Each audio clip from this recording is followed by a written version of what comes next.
జోకబడవు, బాధ్యత లేదు.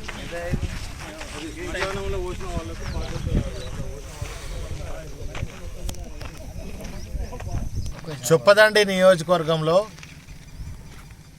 ధాన్యం కొనుగోలు జరగక వడ్లు కోసి ఇప్పటి వరకు 40 రోజులు అవుతున్నటువంటి సందర్భంలో కూడా లారీ రాక, హమాలీ లేక, మరి రైతన్నల ధాన్యం కొనుగోలు జరగక నేను ఇక్కడ మల్యాల మండలం సర్వాపూర్ గ్రామంలో ఉన్నాను. ఇక్కడికి వస్తే రైతుల అరిగోస, ఒక రైతు ఏమంటుండంటే ఈ వడ్లు పండించడం కంటే అడక తిన్నది నయమని ఆయన కన్నీళ్ళు పెట్టుకుంటున్నటువంటి పరిస్థితి చూస్తే నిజంగా దయనీయం. రైతు పరిస్థితి ఆనాడు కేసీఆర్ గారి పాలనలో రైతన్న రాజుగా ఉంటే, రైతన్న మంచిగా కాలు మీద కాలేసుకొని ధైర్యంగా ఉంటే అటు రైతు బంధు టనాటన్ అకౌంట్లలో పడే, రైతు కళ్ళంలోకి ధాన్యాన్ని కొనుగోలు సెంటర్లో పోయంగానే 5 రోజులలో ధాన్యం ఎత్తుకపోయారు ప్రభుత్వం.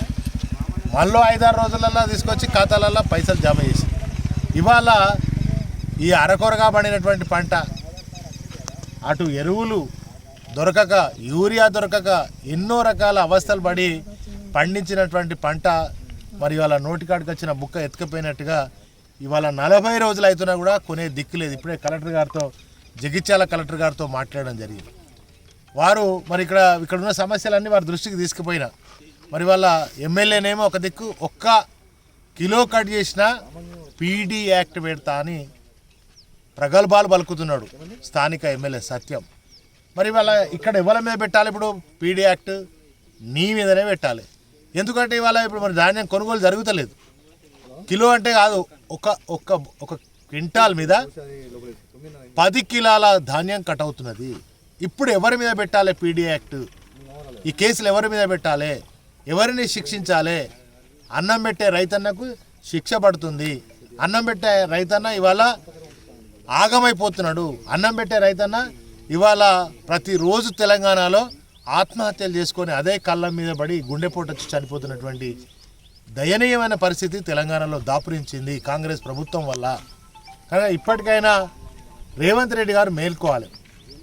సంబంధిత శాఖ అధికారులు, సంబంధిత శాఖ మంత్రులు అందరు కూడా మేల్కొని మరి మే 15-16 తారీఖు వచ్చింది.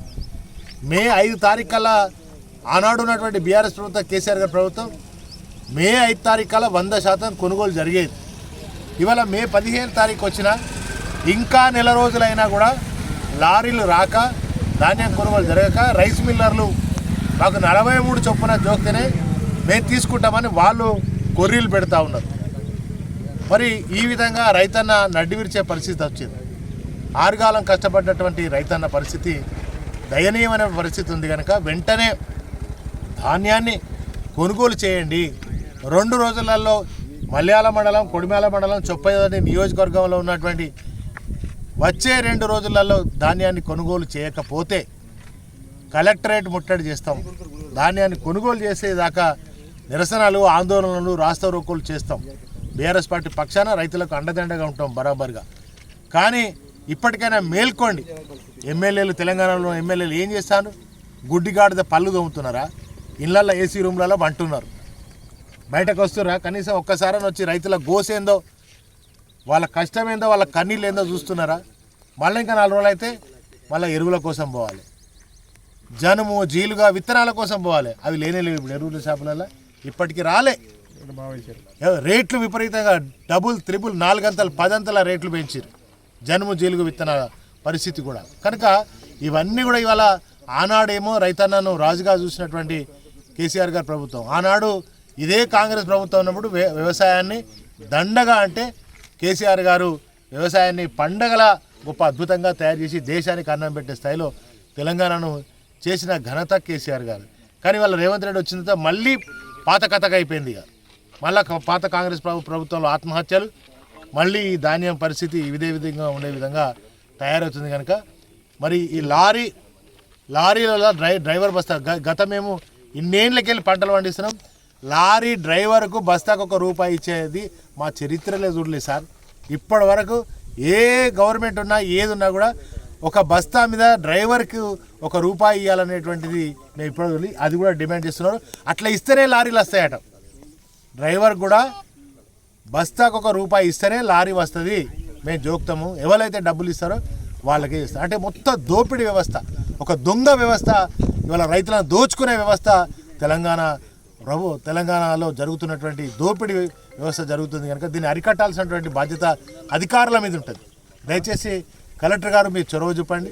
మీ అధికారుల డిఎస్ఓ గారు, డిఎం సివిల్ సప్లై గారు, ప్రతి ఒక్కరు కూడా జేసీ గారు మీరు సెంటర్లు తిరిగి రైతుల కష్టాలను కన్నీళ్లను పట్టించుకోవాలి. మీరు తిరగాలి, వెంటనే ధాన్యాన్ని అంతా కొనుగోలు చేయాలి.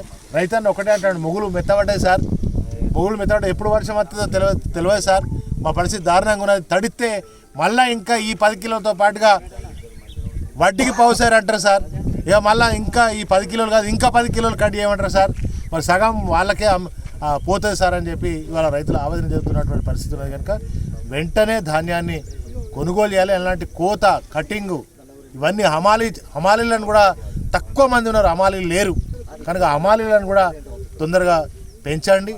ప్రతి సెంటర్కి కాన్సన్ట్రేషన్ చేయండి. హమాలీలు అవసరమైతే వేరే జిల్లాల నుంచి, వేరే రాష్ట్రాల నుంచి ఇప్పటికైనా తరలించండి.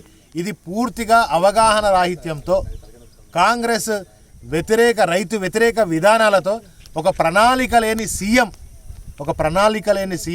ప్రణాళిక లేని మంత్రి, ప్రణాళిక లేని ఎమ్మెల్యేలు ఉండడం కారణం చేతనే ఇవాళ రైతుల విఫలం చెందింది. రైతుల ఈ యొక్క వడ్లు కొనుగోలు చెందడంలో ఈ కాంగ్రెస్ ప్రభుత్వం విఫలం చెందింది. ఇప్పటికైనా మరి మీరు జ్ఞానం తెచ్చుకోండి. గతంలో కేసీఆర్ గారు ఎట్లా చేసారో గట్ల చేస్తే అయిపోయాయి. నువ్వు కొత్తగా చేసేది ఏందా? కొత్తగా చేసేది ఏం లేదు. గతంలో కేసీఆర్ గారు ముఖ్యమంత్రి ఉన్నప్పుడు ఎట్లయితే ధాన్యం కొనుగోలు జరిగిందో, సజావుగా జరిగిందో, గదే పద్ధతి చేస్తే అయిపోయేదానికి ఏవో కొత్త తీసుకొచ్చి కొత్త విధానాలు పెట్టి ఆ యూరియా కూడా యాప్ అంటే వీళ్ళకి ఏం తెలుస్తుందో పాపం స్మార్ట్ ఫోన్లలో యాప్ ఉంటుంది. ఆ యాప్ ఎటు చేయాలనో ఏం తెలియదు పాపం. మరి వాళ్ళకి లేని కొత్త అవసరం. మనం మొన్న బీఆర్ఎస్ పోరాట ఫలితంగానే ఆ జీపీఎస్ ఆన్లైన్ విధానాలన్నీ రద్దయినాయి. మేము కొట్లాడితే మొన్న ధర్నాలు, రాస్తారోకలు, నిరసనలు చెప్తే ఆ జీపీఎస్ను ఆన్లైన్ విధానం రద్దు చేశారు. అట్లనే ఇవన్నీ కూడా ఇప్పటికైనా కొద్దిగా కళ్ళు తెరుచుకొని వెంటనే రైతన్నలను ఆదుకోవాలని బీఆర్ఎస్ పార్టీ పక్షాన డిమాండ్ చేస్తాం.